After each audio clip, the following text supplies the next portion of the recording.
Lawyers, has there ever been a time the opposing counsel accidentally proved your case for you and what happened? I had a hearing where the opposing party offered an updated contract that my client supposedly signed. Except it was a horrible copy and barely readable. Then he assured the judge that the new contract was exactly the same as the old contract. Except for the party name at the top, the original contract was in his mom's name. The new one in his name, and the date of the contract itself. He made that assurance multiple times. After he exhausted himself saying how everything was the same, I then pointed out to the judge that half the provisions were different and that my client had never signed that form. The judge asked if we were really accusing him of forging my client's signature. Since that's a serious accusation, I held up the guy's prior conviction for contract fraud and said I absolutely am. Your Honor. We won. Hands down. No further argument needed. Whoa. Those guys were either incredibly stupid or stupidly confident in their skills of trickery. Not a lawyer, but a relative of a retired prosecutor.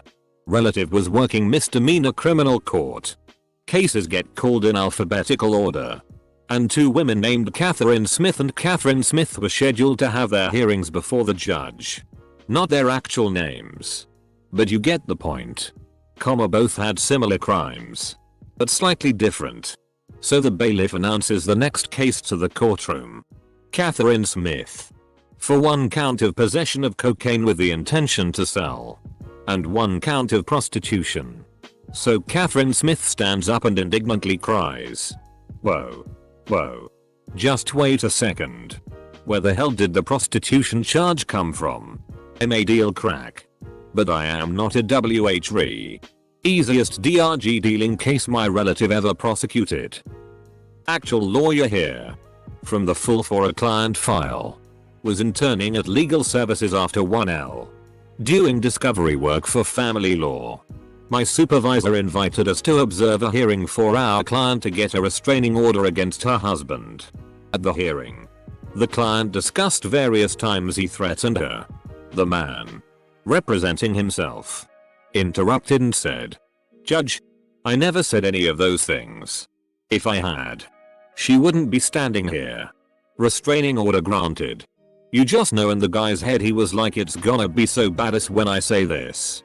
And you also know that when he now tells this story to his buddy, he says something totally different and then gets ducked over by the judge. I had to go to court over a financial cock-up when I was a student. Took advice from the university legal support team who said I didn't need a solicitor. So I went in alone. The judge didn't like this and postponed it for another date so I could prove I'd had more counsel first.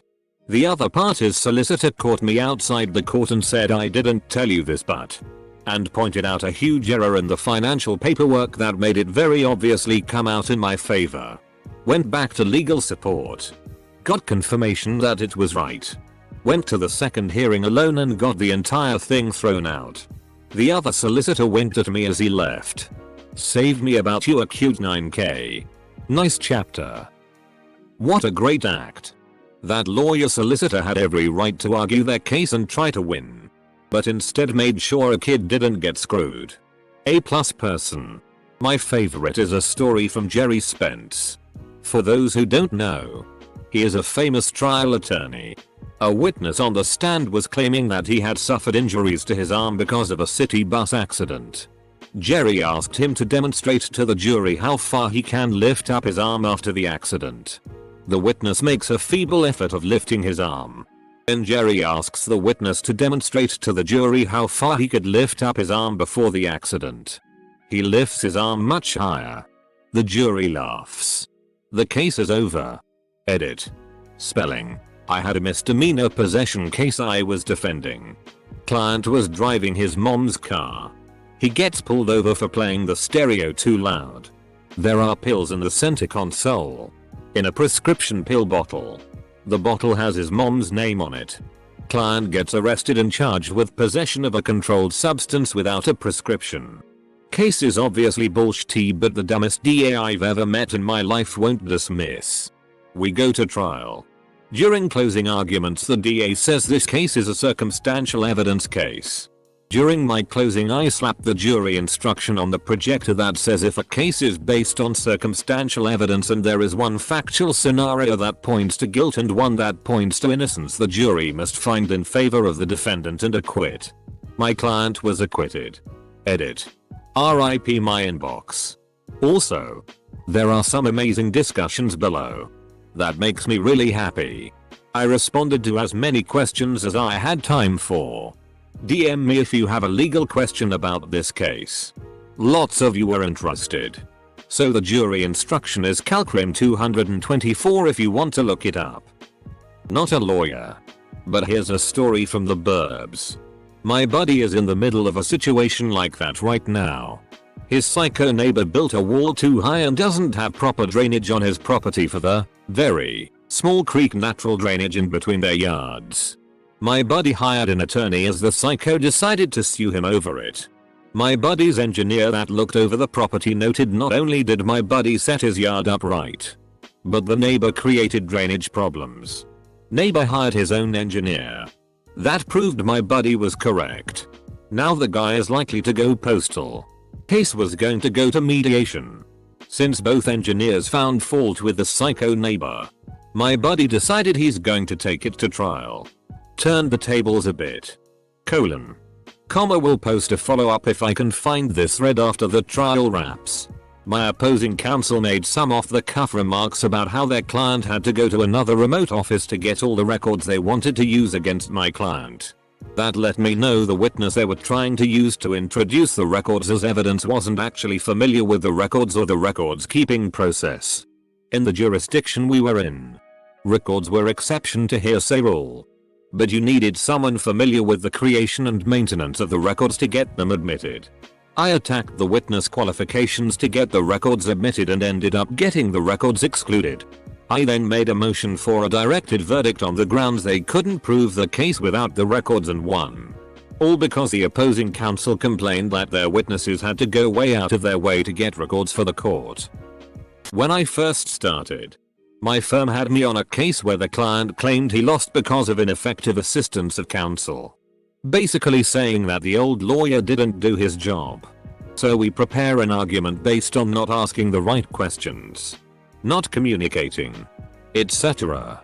We think it's going to be a tough case, but not unwinnable. Then we get the response to our complaint where the old lawyer argues that he was only ineffective because he didn't have time to prepare for the case and only reviewed it the morning of the original trial. He had known about the case for months, by the way. The judge saw this, and during the trial we had essentially asked, isn't this the definition of ineffective counsel? Not giving enough time to your client? The silence from his side of the court was amazing. Needless to say, the trial didn't last much longer than that. Thanks opposing counsel. I guess you were ineffective for both of you. I am not a lawyer, but witnessed a pathologist win a case in court by destroying the defense's credibility. The question was over whether or not carbon monoxide poisoning could have caused certain signs of death in an individual.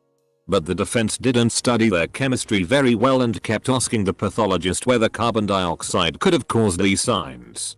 After thoroughly frustrating the defense by answering his questions incorrectly, the pathologist said very loudly, "Oh, I'm sorry. Did you mean carbon monoxide? Because that's a completely different thing." Completely destroyed the defense's credibility in front of the jury. They were done after that. So I guess the opposing counsel screwed himself by not picking up a book. Edit. For clarification, this is not the only reason that lawyer didn't win. There were a lot of other things that didn't work out in his favor. But those were technical things that he probably knew about ahead of time. This was a case where he was asking a question that he thought was going to work out in his favor. But it worked against him. Because he made a basic chemistry mistake that he honestly should have caught. Yeah. I know. He's not a scientist. But you don't have to be a scientist to remember the difference between those two things. Getting terminology correct is part of his job. It's not like anyone caught a felony charge solely because he said that one thing wrong. I worked as an intern for a lawyer. Construction law. In France. Are quite strict in regard to the neighboring of historical monuments. The city was denying a permit for heavy modification of the house of our clients. They were arguing that because you could see the house from the church's bell tower, modifications were impossible. As a support, they kindly linked us to a 360 picture from said bell tower. We, as kindly, pointed to them that our client's house was, indeed, not visible from the top of the church. Building permit was greenlit the following day. WTF. Anything that can be seen from the church bell's tower can never be renewed. That city will slowly disappear as buildings collapse in time. Not a lawyer, I know. But my parents were in a lawsuit where this happened. They owned a business. And on the either side of it were businesses as well. Their neighbor to the left sued us, claiming that we had been using their property without paying them or without permission. That we were essentially trying to adverse possess it. We got a surveyor to come in and the surveyor said that not only were we using all of our property, but we had been paying rent to them on about 20 feet that was also our property. Obviously they weren't happy. So they got their own surveyor, who gave us 50 feet. We won the lawsuit. Now their little patch of property has a rusty fence all around it with keep out signs everywhere. It's about 20 x 10 feet. Accidentally proved? Not often. Made tactical errors? Often. Arguing a case on a voter recount in front of a judge. Judge says, I'm going with X. That's in my favor. So I shut up. Opposing counsel, in arguing a different point later, suddenly goes back to the earlier point and belabors it. Client, also a lawyer, says to me, don't say anything. I whisper back, don't worry, wasn't planning to. Judge begins rubbing his nose and looking irritated. After a few mins, cuts off opposing counsel, saying I already ruled on this point. Mr. Smith, me. Anything to add? I replied in the negative, and won my motion. Would it have come out differently? I don't know. Did opposing counsel make it easier for me? Absolutely. Domestic violence case where the husband beat the wife senseless. Landlord tried to evict wife for breach of lease due to the beating. Landlord claimed wife violated lease terms by allowing police to be called to property and causing a disruption. My argument was that as a domestic violence victim, wife is covered under VOA and the property is HUD subsidized. Also MD law offers DV protections too. Landlord's counsel during his opening talked about how my client was beaten and the police were called in an ambulance, etc. I just stood there looking at him. When he finished, judge asked if I had anything to say. My response, no, Your Honor. I believe opposing counsel has said everything that needs to be said. Judge smiled and ruled in my client's favor. Landlord can't evict DV victim. My ex-girlfriend's father had a case where he brought in a decoy defendant. He then asked a key witness for the prosecution to identify the suspect in the middle of court. The witness turned and pointed to the decoy defendant, who was just a buddy of my ex-girlfriend's father and had nothing to do with the case. The witness was caught lying with his pants down and the whole thing was hilariously embarrassing for the prosecution. Turns out even if you're right, it's a huge no-no to trick witnesses like this. My ex-girlfriend's father had to go through an ethics investigation and was suspended from trying cases for a while. To those asking why it was a no-no, I have no idea, but apparently he violated a couple of court procedures and broke a state law. An actual lawyer might be able to comment more on it. I assume there's some law that the real defendant has to actually be at his own court date and you can't have a proxy maybe. When I first started practicing, I handled a custody case where my client, mom, had a problem with dad smoking around the kids. I asked him if he regularly smoked around the kids, to which he replied that he doesn't smoke tobacco, only weed in the house. Obviously this raised eyebrows as it is illegal in my state. He then went into a long diatribe about how he only follows the law of the streets. He actually said this, and doesn't recognize the authority of the court he was currently in front of. Needless to say, mom got full custody, especially after dad was arrested for going to the court services officer's house late at night and trying to kick her door in. Now, but work with lots. We deal with car accidents, And this particular girl was claiming severe whiplash and lower back injuries from a minor rear-end accident. Some of her injuries were legitimate, but she was claiming that her life was ruined and she was unable to function in society. She worked as a physical therapy aide studying to become a PT, so she knew just what to say. But she didn't know what not to post on Facebook. She claimed she was in constant pain after the accident and couldn't go to the gym. The day after the accident, there's a pic of her lifting weights #accident can't hold me back. She claimed a month of lost wages. But there she is in a patient graduation from treatment photo on her work's website the week after TGE accident. She missed 0 days of work. She claimed that she couldn't travel anymore, and guess who had photos of Vegas strippers all over her Instagram for her sister's 21st birthday? She asked for $200 K. And she got $9 K for the legitimate injuries and mediation. As the mediator laughed at her Facebook feed.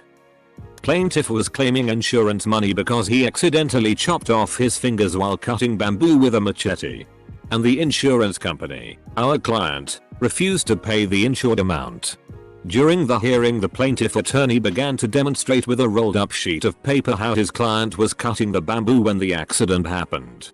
No matter how he tried, he could not reproduce the position of the fingers with the alleged cut of the machete. The only possible match would be if the plaintiff had deliberately extended his fingers over a plain surface and hacked his own fingers. Based on this disastrous performance, the judge determined an expert opinion and later dismissed the case due to deliberate self-mutilation. Not a lawyer. But I had a legal dispute settled this way. Had a car crash in which both myself and the other party were driving towards each other. Both too quickly around a corner and crashed. A few minutes after the crash, another driver, who knew the other driver in the crash, arrived on the scene and offered to act as a witness, despite not having seen the crash. In this witness description of the event, they started off by describing the roads as totally blocked by hedges, with no visibility of the traffic ahead. They then went on to describe how they could see my driving as way too fast for the conditions, having seen me from miles ahead. Obviously called them on the contradiction and got the blame split 50/50. I was on jury duty once and a couple guys had robbed a place. So the guy who was robbed was up on the stand and their lawyer was doing the usual questions to clear everything up at the start, and when asked if he took an inventory before and after to show the value of what was missing, the guy just said, "Oh. No." Whole case thrown out the window in about half an hour. Yeah. Most people don't have an inventory even for insurance purposes. That's the part where getting robbed house fires truly suck. Keep an inventory of your stuff. At the very least valuables. Pictures included. And back it up online. If you want to hear more stories, subscribe and give the video a thumbs up.